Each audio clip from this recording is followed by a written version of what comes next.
पिता को कछु न समझे और भंडारे करवाते हैं और भाई का हक मार के बैठे दानवीर कहलाते हैं।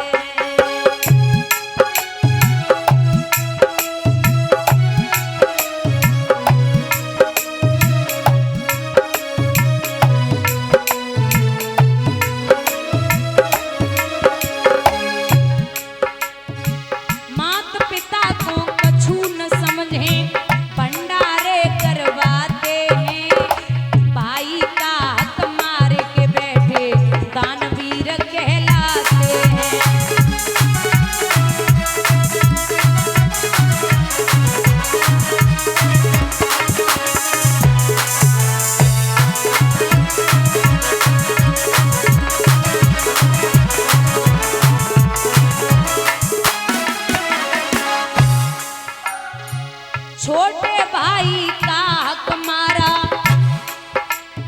बहन से भी अन्याय किया, अपनी सुख सुविधा का लेकिन सबसे बड़ा उपाय किया।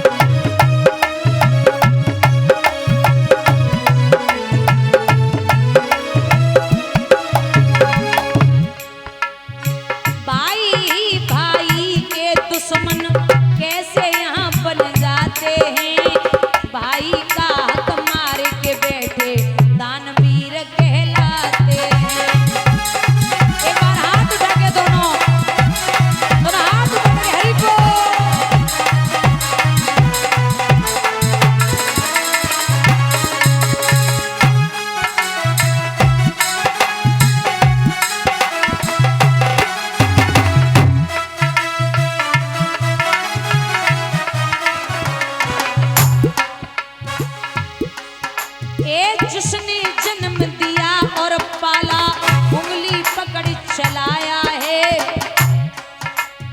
छाया बनकर साथ चले जो धूप से जिसने बचाया है।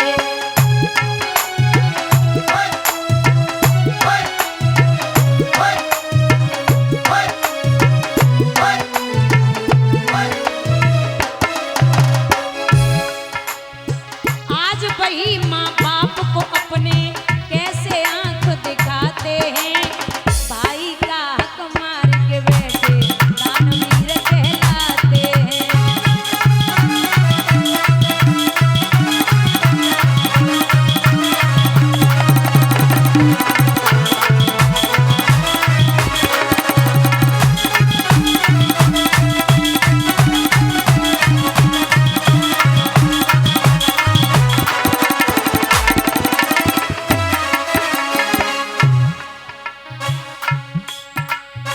सपने देखे जो माता पिता ने, सारे सपने टूट गए, ब्याह कराते ही बेटे का रिश्ते नाते छूट गए।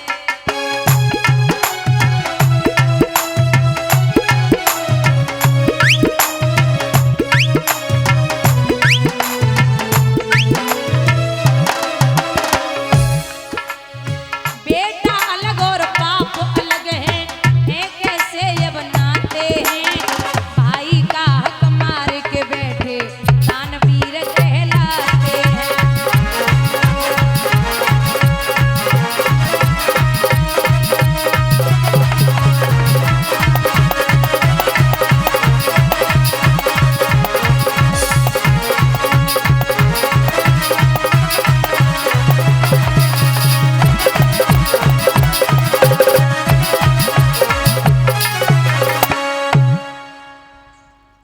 यहाँ कर्ण ने प्रतिज्ञा की है कि अगर कृष्ण जैसा रथवान मिले तो कल के युद्ध में अर्जुन मारे जाएंगे। मामा शल्य को बुलाया गया, मामा शल्य तैयार हुए, लेकिन भैया कृष्ण को पता चला कि कल अर्जुन मारे जाएंगे और भक्त को अगर तकलीफ होवे तो भगवान को नींद ना आवे। रात्रि के 12 बजे जो शिविर लगे हुए थे पांडवों के, उन शिविर के बाहर हमारे माधव चक्कर लगाए रहे। अर्जुन पहुंचे, क्या बात है केशव, आपको विश्राम नहीं करने का? बोले अरे ओ अर्जुन, अरे बड़े अचंभे की बात है, कल आपकी मृत्यु हो जाएगी, आखिरी रात है। अर्जुन बोले फिर मैं क्या करूं? आप जानो, आपको काम जाने, हमें कैसे बचाने वो आप जानो। और जाने बापे छोड़ दियो ना सब कुछ, कृष्ण में जो चीज छोड़ दे फिर वो बिगड़ने वाली नहीं है। रात्रि के 12 बजे हमारे कान्हा बुआ कुंती के पास पहुंचे। बुआ, हाँ केशव, एक काम कर दो। बोले क्या? आप कर्ण के पास चली जाओ। एक बात और है, कृष्ण, कर्ण और कुंती, ये 3 ही लोग जानते थे कि कर्ण कुंती का बेटा है, चौथा नहीं। मतलब पांडवों में और कोई नहीं जानता था, ना कौरवों में। ये कौरव दुर्योधन के परिवार वाले जानते थे, पांडवों में 4 भाई 5 भाई हैं, ये एक भी नहीं जानते थे कि कर्ण मेरा सगा भाई है। कृष्ण, कुंती और कर्ण। भगवान ने स्वयं एक बार समझा दिया था कि कर्ण आप शामिल हो जाओ, आप इधर आ जाओ। तो कर्ण ने मना किया कि जिसका नमक खाया उसकी बजानी है। और मित्र अगर हो ना तो कर्ण जैसा ही हो जाए। खूब पता है कि हमारी मौत पक्की है। अच्छा, जहां द्वारिकाधीश खड़ा हो, जहां ब्रह्म सामने लड़ाई करने को खड़ा हो, और भले ही न लड़े, जब वो सामने ही आ जाए तो आप समझ लो कि हार पक्की है। हमसे ज्यादा सामने वाला मजबूत है तो या तो घुटने टेक लो और या फिर माफी मांग लो, इसमें ही भलाई है, बना जीत तो सकते नहीं। और वहां तो पार ब्रह्म है, तो उससे क्या छुप सकता है, क्या बच सकता है? कर्ण जानता था कि मेरा क्या होगा, फिर भी जिसका नमक खाया उसकी बजाई है। तो आप सोचिए कि ऐसा मित्र दुनिया में दूसरा होने वाला नहीं है। यहां बुआ कुंती से कहा कि कर्ण के पास में परशुराम जी के दिए हुए 5 बाण हैं, आप बाण ले आइए। कुंती ने मना किया कि मैं नहीं जाऊंगी। तो कहा बुआ, जो बचपन से और आज तक आपके साथ में ना रहो, बाकी तकलीफ आपको है। और जो 24 घंटे आपके ही साथ रहता, मतलब अर्जुन, उसको नहीं देख रही हो। कुंती ने कहा फिर आप एक वादा करो कि मेरे कर्ण को कुछ नहीं होने दोगे। मैंने पहले ही समझाया कि भगवान जैसा राजनीतिक की कोई हुआ ही नहीं है। भगवान बोले कैसी बात करती बुआ, मैं कर्ण को कुछ नहीं होने दूंगा, आप बाण ले आओ। और बुजुर्गों, ये बाण परशुराम जी ने तब दिए थे कर्ण को जब ये कर्ण छुप करके परशुराम जी के यहाँ विद्या अध्ययन करते थे। छुप करके क्यों? क्योंकि पहले शिष्य परशुराम जी के पितामह भीष्म जी हैं, वो हैं क्षत्रिय। तो पितामह भीष्म और परशुराम जी में एक बार युद्ध हुआ। ऐसा युद्ध हुआ, पितामह भीष्म ने अपने गुरुजी परशुराम को युद्ध में हरा दिया। अब परशुराम जी ने विचार किया, जब पहलो शिष्य बनायो, बने हराए दियो, मैं दूसरा क्षत्रिय शिष्य नहीं बनाऊंगा। एक कर्ण है क्षत्रिय, तुम्हारा छुप करके विद्या अध्ययन कर रहे थे। एक दिन आसन लगा के बैठे थे, अचानक कहीं से परशुराम जी आए और जंघा पर सर रखा और सो गए। तब तक एक भमरा आया, जंघा पर जिसपे सर रखा था गुरुदेव का, उसी जंघा को उस भमरे ने काट लिया। अब जिसको भमरा काटे कितनी तकलीफ हो बे। महाराज एकदम से जंघा सूज गई, रक्त बहने लगा, दर्द भयानक है। कर्ण विचार करते कि अगर मैंने जंघा को हिला दिया या मुंह से कोई शब्द निकाल दिया तो गुरुदेव की नींद खुल जाएगी। दर्द को सहन करता रहा।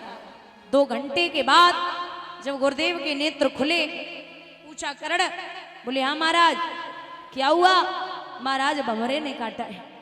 अरे तो जगा देते। बोले नहीं नाथ, आप सुख की नींद सो रहे थे, फिर मैं शिष्य कैसा?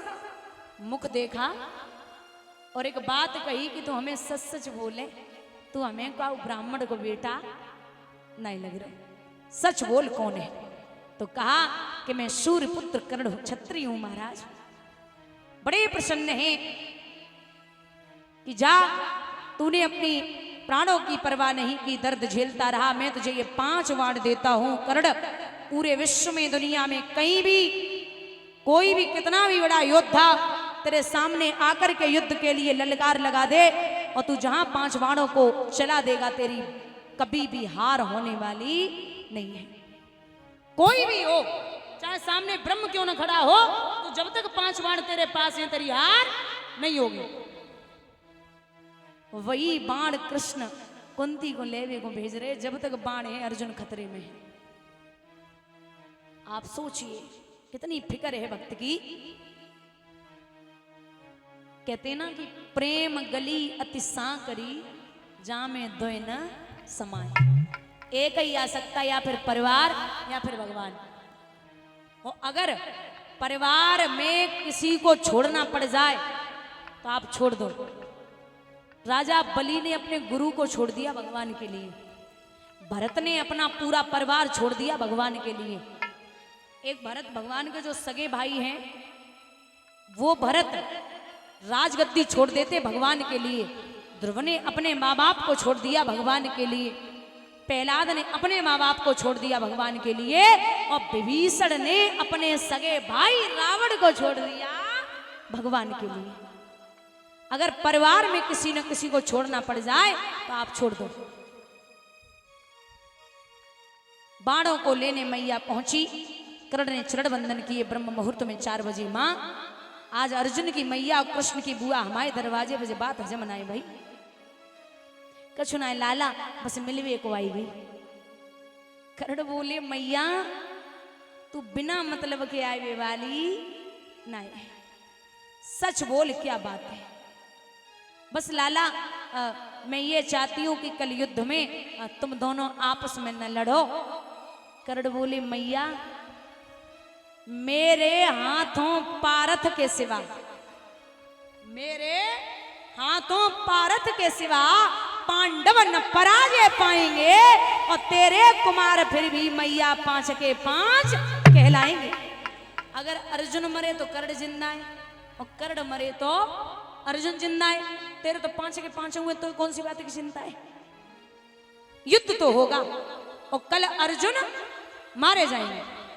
कल नहीं, आज ब्रह्म मुहूर्त है, आज युद्ध की शुरुआत है। मैया ने बड़ो समझायो तो कर्ण बोले मां जो काम हो वो बता। बोले 5 बाण है ना परशुराम जी के दिए हुए, वो 5 बाण तू मुझे दे दे। अब आई ना ठिकाने पे, पहले ही बता देती, हमें तो पता है बिना मतलब के ना याद होगी।